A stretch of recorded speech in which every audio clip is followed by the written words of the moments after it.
Shumica e traderëve besojnë se tregu është problemi i tyre.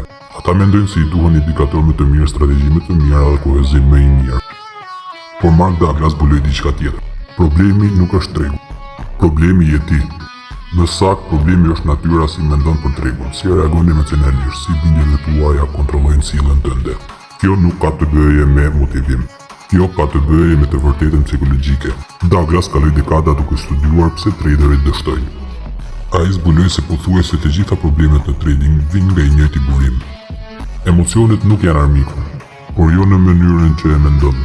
Emocionet janë lajmëtar. Ato të tregojnë për bindjet tuaja, frikërat tua, prishmëritë tuaja. Kur e kupton këtë gjë, gjithçka ndryshon. Sot do të shqyrtojmë 10 emocione që shkatrojnë karrierat e trading. Do të hymë thellë në secilin prej tyre. Do të shohim dhimbjen që shkaktojnë, sjelljen që krijojnë dhe më rëndësishmja rrënjën psikologjike që fshihet poshtë tyre. Ky është kuadri Mark Douglas, urtësia e tij, qartësia e tij. Në fund do të kuptosh pse vazhdon të sabotosh veten dhe do ta dish saktësisht si ta ndalosh këtë. Le të fillojmë. Para se të analizojmë emocionet specifike, dua të kuptosh modelin. Çdo gabim në trading ndjek të njëjtën sekuencë. Së pari lind një emocion, frikë, lakmi, shpresë. Nuk ka rëndësi i cila. Së dyti, ky emocion krijon dhimbje psikologjike, parehati, ankth, një ndjesi nga e cila dëshiron të ikësh. Së treti, për të shpëtuar dhimbjes ti vepron. Del shumë herët, mban shumë gjatë, ndjek tregun, ngrin. Kjo sjellje duket sikur do të ulë dhimbjen, por në realitet garanton dështimin. Sepse sjellja vjen nga emocioni, jo nga probabiliteti, mundësia. Nga frika, jo nga logjika, nga nevoja për të ndjerë më mirë, jo nga nevoja për të tregtuar saktë. Mark Douglas e quajti këtë problemi themelor në trading. Traderët marrin vendimin për të menaxhuar dhimbjen emocionale në vend që të menaxhojnë riskun.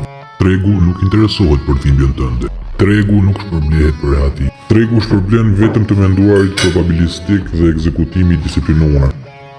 Pra, nëse vendimet e tua vijnë nga nevoja për të ndjerë më mirë, do të humbasësh çdo herë. Kjo është e vërteta e ashpër. Tani le të shohim secilin emocion. Frika është emocioni më i zakonshëm në trading. Ajo shfaqet kudo. Frikë nga humbja, frikë nga të qenit gabim, frikë nga humbja mundësisë, frikë nga kthimi mbrapsht i fitimeve. Por çfarë është frika në të vërtetë? Mark Douglas shpjegon se frika nuk ka të bëjë me tregun. Frika ka të bëjë me ty, me bindjet e tuaja, me atë që ti mendon se do të thotë humbje.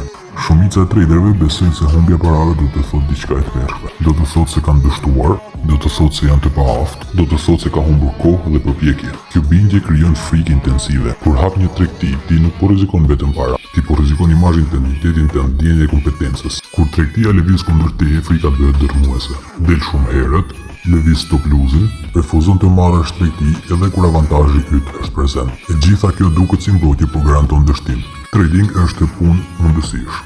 Çdo tregti individuale është pa kuptim. Është vetëm një rezultat në një shpërndarje rastësore. Ndonjëherë avantazhi i yt fiton, ndonjëherë humb. Nuk mund ta dish cila tregti do të fitojë paraprakisht. Frika të bën ta trajtosh çdo tregti sikur është jeta vdekje. Sikur kjo tregti e vetme përcakton vlerën tënde si trader.